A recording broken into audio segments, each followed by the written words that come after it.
quedaron muchos fuera y justamente por eso es que salió el segundo volumen. Y también han quedado muchos fuera y justamente por eso que habrá un tercer volumen, ¿no? Es una forma de ir dosificando las entregas, ¿no? Y pues sí, ¿no? Hubo su polémica en su momento porque mm, no estaban los que algunos consideraban que debieron estar y otros consideraron que hay cuentos que no debieron estar. Pero eso es lo rico de una antología, ¿no? El balance al final siempre, el que se beneficia más es el lector. Y Carlos, se supone que algunos, como tú Abril acabas de decir, se supone que los antologados y los no antologados dijeron, no, eso no es cuento fantástico. Y otros podrían decir en el otro lado que todo cuento a la postre también es fantástico. Frente a eso, en la parte teórica está dilucidada en algún estudio que ustedes hacen previamente. Cuéntenos esa parte de... Hay una base que se toma, digamos, La teoría de Todorov. de Todorov y lo que escribe Calvino, ¿no? Que digamos que son referentes inevitables, ¿no? Pero básicamente lo que define el cuento fantástico es el hecho asombroso, ¿no? Que sucede dentro de una anécdota cotidiana, ¿no? Básicamente eso, ¿no? A diferencia de la fantasía. Ahora, no hay exactamente no hay una definición, que sea una ley ahora, ¿no? Se está trabajando mucho sobre eso. Y es también interesante ver la cantidad de escritores e investigadores que están desarrollando el género fantástico de una manera mucho más académica ahora, ¿no? Antes era, hace una década, simplemente era impensable un congreso de narradores de corte fantástico, ¿no? O encuentro de narradores fantásticos. Y sin embargo, ahora, gracias al impulso de autores como Daniel Salvo o Elton Honores, hay encuentros internacionales, ¿no? Que se celebran en la Casa de la Literatura, que ahorita están problemas por el local con la PCM. Felizmente que ya parece que no los van a sacar a la gente. Bueno, el Perú es un país fantástico, así que no sé, seguimos ahí, ¿no? ¿no? Otro cuento que está por sobre. Sí. Sí. ¿No? Entonces, básicamente eso, ¿no? O sea, como corpus teórico sería eso, pero sí, efectivamente hay cuentos que bajo el rigor de esa teoría no entrarían, ¿no? Pues sí, sí, rigurosamente, pero sin embargo contienen esa capacidad de asombro que para nosotros fue digamos, el punto a favor para que estuvieran en ambos libros, ¿no? Ahora, obviamente hay cuentos pues que descollan y que se ciñen dentro de la tradición, ¿no? Y eso es también interesante. Y justamente eso hace que el lector vea, por ejemplo, en un narrador como Carlos Calderón Fajardo, Pepe Adolf, con un tipo de prosa, con un tipo de observación, ¿no? Eh, digamos, muy personal, y compara con autores nobles, nuevos, con nuevas propuestas, con un lenguaje nuevo, o sea, no novedoso, sino nuevo por las mismas condiciones temporales, espaciales, de vida, de bagaje personal, ¿no? Cómo van enfocando ellos su entorno y cómo a partir de eso construyen una historia. ¿No es interesante justamente por eso, ¿no? El abanico Mostrar los diferentes Sí, yo enfoques pienso con los que que los autores se enfrentan al género, ¿no? yo he trabajado bastante o algo esa línea teórica de la literatura fantástica, ¿no? Y al final concluyo, quizá con cierta osadía, que el hecho literario en sí mismo es fantástico, ¿no? Pero claro, no podemos llevar a tal punto, entonces haríamos desaparecer la llamada literatura fantástica. Hay que encontrar lo que tiene de específico, ¿no? Y en ese sentido, ¿qué nos dices, Carlos Sotomayor? No, Rimachi. ¿Sí? Remate. Sotomayor. Acá los hermanos gemelos me hacen confundir a mí también. Hay cierto parecido hasta ustedes, nada más. Poco, Sí. tú con barba y Sí, deben ser los ojos azules. Sí. También ustedes son fantásticos. A ver. Sí. Bueno, ser escritor en el Perú es casi Fantástico. fantástico, ¿no? Sí, sí, sí. Y dime, cuando ustedes se han seleccionado, ¿cuáles autores son los que colocarían en determinado nivel frente a otros? En otras palabras, habría dentro de este conjunto, que es bastante numeroso, ¿no? Detrás de todo esto hay, no selección, pero ustedes descubren, reconocen líneas, tendencias, diferencias, aglutinamientos. o no han llegado a ese nivel. No, hay diferencias definitivamente en cuanto al manejo del lenguaje, uno, y a cómo enfrentan el texto, dos, ¿no? Entonces, justamente, como te comentaba hace un momento, es lo rico de la antología. Ahora, discernir entre quién es mejor y quién es peor, No, pues no ese tiene lado no, sentido me en interesaba una algo así selección. como, ¿qué te puedo decir? Entras a un cuarto fantástico o un edificio fantástico o una habitación con múltiples cuartos y en cada uno de ellos todos son de un mismo tipo, pero en cada uno de ellos encuentras características propias que distingue del otro y que lo hace Eso sí, interesante. por ejemplo, el cuento de Carlos Catrón Fajardo, ¿no? Es un cuento de corte fantástico, bastante reflexivo e intimista, ¿no? Que no se podría comparar. No hablo de calidad, sino de enfoque con el de Fernando Sarmiento, que es la historia del Guasón que vence a Batman y lo quiebra y habla sobre un Batman arruinado, ¿no? Y la influencia del cómic ahí es obvia. Entonces, es otro tipo de enfoque, con otro tipo de lenguaje. Otro ¿No? tipo de referencias culturales Exacto, también, ¿no? ¿no? Entonces, digamos que la emoción ahí, ya hablando a nivel del plano narrativo, es diferente, ¿no? El cuento de José de Piura, por ejemplo, o el cuento de Iwasaki en el segundo volumen, ¿no? Erde, que es un cuentazo, ¿no? O sea, comienza con una anécdota común y corriente, un profesor que está en una academia y quiere sortearse con los demás profesores a quien le toca la chica más bonita, la alumna más bonita, ¿no? Y al final descubre que lo que en realidad él ha escogido es su propio destino, disfrazado en un monstruo de la época helénica, ¿no? Y es una cuestión que Iwasaki lo maneja con tal destreza, cosa que ya es recurrente en él, mezclando no solamente tiempos, sino también géneros, ¿no? Y de pronto estás leyendo una cuestión homérica y te saca el cuadro, ¿no? Y justamente creo que es esa capacidad de decir, wow, o sea, qué bacán, ¿no? Entonces, por ahí es interesante, ¿no? Entonces, las voces son distintas, los enfoques son distintos, las temáticas que toca cada autor también son distintas, ¿no? Entonces, justamente eso es Es lo que lo hace interesante, exacto, ¿no? ¿no? Es Hace un buen abanico. balance al final, ¿no? Hasta donde yo veo, no he tenido la oportunidad de leerlos. Con mucho gusto voy a ver estos libros y conversamos con más detalles, porque confieso que algunos autores no los conozco, no los he leído. Y quizá también ese es un gran aporte de hacer conocer a nuestros escritores y que no permanezcan en el anonimato. Pero en el espíritu de lo fantástico, la palabra misma es fantástica. Es decir, tiene como un espejo en la penumbra, usando la palabra de Borges. ¿No? Resulta que a partir de Borges se han querido alinear la literatura fantástica. Y en el caso del Perú, entre muchos modernos, está Harry Belaban, que además ha escrito antología y ha escrito, y supongo que ustedes lo van a poner como corresponde en algún momento. Por algo, ya me dirán por qué lo han dejado para la tercera. Él trabaja, por ejemplo, igual que Borges, también con la palabra, con el lenguaje, y descubre en el propio lenguaje lo fantástico, como una palabra que puede significar una cosa en el habla cotidiana, usada de otra forma, resulta, por ejemplo, la posibilidad de crear conflictos, emociones y sentimientos increíbles, que además tienen que ver con lo gracioso, con lo chispeante y la carcajada. Entonces, ese es un tipo, ¿no?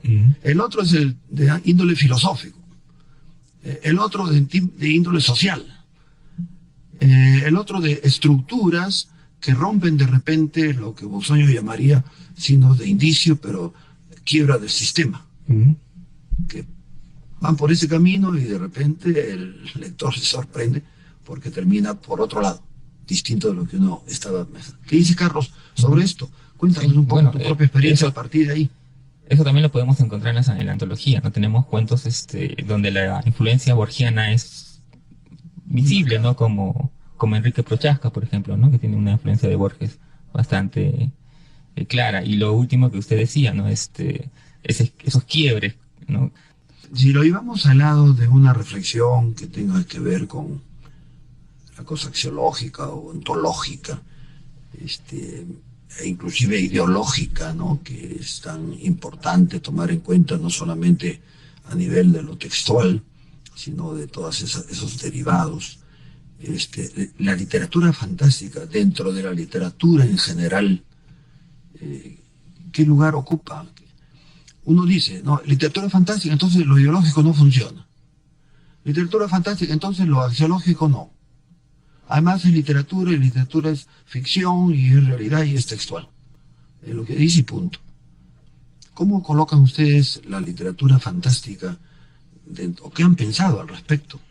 Lo que ocurre es que durante mucho tiempo la narrativa de corte fantástico ocupó un segundo lugar, ¿no? O sea, estuvo relegada o fue considerada literatura menor. O sea, eso es Hay cierto. una hegemonía del realismo acá en el Perú, ¿no? Sí, básicamente por los padres literarios, ¿no? Entonces, el realismo primó mucho. Pero, de un tiempo a esta parte ha ido imponiéndose y, digamos, a punta de buenos textos está haciendo respetar el lugar de privilegio que merece tener. Ahora, casi todos los autores han cultivado el género fantástico en algún momento, ¿no? Que hayan sido tomados en cuenta como cuentos de menor factura, sin serlo, es por esta cuestión hegemónica de la narrativa urbana, ¿no? Que Claro. tuvo mayor Bueno, presencia. incluso Ribeiro, que es un autor eminentemente realista, tuvo en sus inicios muchos cuentos Fantásticos, fantásticos. que son utilizados muy ahora para interesantes. enseñar narrativa fantástica, ¿no? Mismo González Viaña, por ejemplo, ¿no? Entonces hay muchos autores que han cultivado eso y que, bueno, es ese género y que ahora se está recuperando, ¿no? Inclusive, esto ha dado pie a que aparezca una nueva corriente de autores que están cultivando la ciencia ficción, ¿no? Y eso es con lo que nosotros nos hemos dado cuenta ahora en este segundo volumen, por ejemplo, ¿no? Que hemos solicitado cuentos a algunos autores, nos han enviado cuentos de ciencia ficción, bastantes cuentos de ciencia ficción, ¿no? Y muchos de ellos de muy buena calidad. Y eso es algo que no había hasta hace no mucho, ¿no? Pues, la única referencia que yo tenía de la ciencia ficción acá es la novela de Adolf, Mañana las ratas. Claro, Ujú. claro que sí. Sí. Ahora, es un tema pues muy apasionante. Además, creo que a ustedes les corresponde y sería además un aporte notable darle un sustento teórico y una fundamentación más doctrinaria dentro de los estudios sobre el fenómeno literario, sobre el quehacer literario y las formas como el narrador tiene para poder expresarse. Y habría que descubrir, como tú acabas de decir, respecto a ciertos autores que de repente están en otro campo y un estudio los coloca. Pero yo estoy recordando en este momento a Clemente Palma, por ejemplo, que vendría a ser algo así como, si no el padre, algo parecido al padre de la literatura fantástica. Uno de los iniciadores acá, ¿no? Uno de los iniciadores. Entonces, todo eso creo que trae como consecuencia estos magníficos libros que ustedes aportan, para que de repente también una investigación con los propios autores. ¿Qué piensan ellos de la literatura fantástica y desde qué perspectiva la están escribiendo?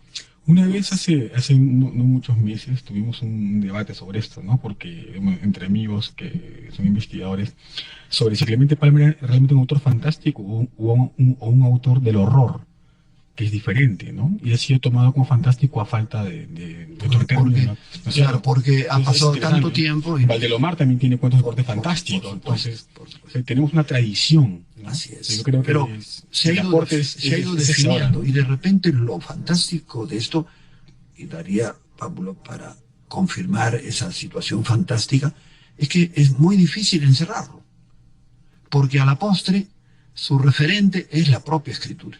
Esa es mi tesis, también para discutir. Entonces, como la propia escritura no es pues es ficción, y mientras más interesante, llena de rupturas y de sorpresas y de búsqueda de otra realidad para afirmarnos mejor en la nuestra, en la propia escritura ya estarían los elementos, lo que tampoco me lleva a pensar que en consecuencia todo es fantástico. No. No, Simplemente que la escritura, el fenómeno de la escritura, ustedes como narradores lo saben. Ujú. No están pensando en hacer algo fantástico, pero en el cuento que están escribiendo les sale naturalmente. No. A ver. Ahora, no, yo creo que ya ahora uno se plantea qué quiere escribir, ¿no? Y a partir de eso, cómo enfrentar la historia, ¿no? O sea, yo particularmente no creo en eso que me pongo a escribir y a ver qué me sale porque llevo las musas, se pasan en mi cabeza, no, tampoco yo creo eso, que no. quiero contar una historia donde tal fulano le pasa tal cosa y tiene que ocurrir tal y así, ¿no? Pero Y al final yo decido que va a ser un cuento de corte fantástico, o sea, yo voy con esa intención, pero es una cuestión de estrategia personal, o sea, eso lo define el autor finalmente frente al papel. Al final el texto no es solamente el autor, es el lector. En consecuencia, el lector eso que tú estás escribiendo con la intención de ser fantástico, de repente para el autor no es, porque también hay un contexto social, cultural, político y de tiempo y de espacios que hace que un texto sea leído de muchas formas. Exacto. ¿No es cierto? Sí. Entonces, todo eso también son elementos, pero es por supuesto válido lo que tú dices, la estrategia del escritor que se propone hacer algo. Otra cosa es el resultado. Ese resultado es para ser leído, y dentro de los que leen están los llamados críticos, que desde una visión a su vez particular, muy suya, porque tiene un nivel cultural, económico, social, cultural, establece ciertos criterios, ¿no? En realidad la literatura, lo fantástico en general de la literatura es su extraordinaria libertad, en todo sentido, ¿no? Entonces, a eso me refería, que hay un elemento referencial inicial que está en el fenómeno mismo de la literatura, o del arte, si se quiere todavía generalizar más. Más todavía, ¿no? ¿No? Que es la ruptura. Por la ruptura de la norma. Esa es la característica. Claro, pero es que justamente eso, en la ruptura de la norma está la riqueza, Claro que sí. ¿no?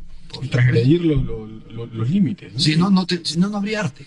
No hubiéramos leído nunca Cortázar, ¿no? Ahora considerado, por cierto, un autor para jóvenes que se inician, ¿no? Así es. ¿Cómo pasan los tiempos? Y dígame, ¿cuándo ustedes han presentado los libros? ¿Van a presentar? Hemos presentado ya los cuentos fantásticos en el volumen 2, que es la última entrega que estamos ofreciendo ahora a los lectores. Y creo, sí, estoy convencido de que va a ser está teniendo en realidad una gran recepción, y creo que va a ser mejor aún, toda vez que cada autor que ha sido convocado por este segundo volumen se solvente en su propia narrativa, ¿no? Entonces la apuesta que hemos hecho, estamos seguros que va a ser grata para todos los No, lectores. yo te puedo decir también que yo apuesto porque estos dos libros tienen ese factor de apertura, de algo nuevo, que quizás ustedes mismos no se dan cuenta, ni yo, sino que el tiempo lo irá dando, ¿no?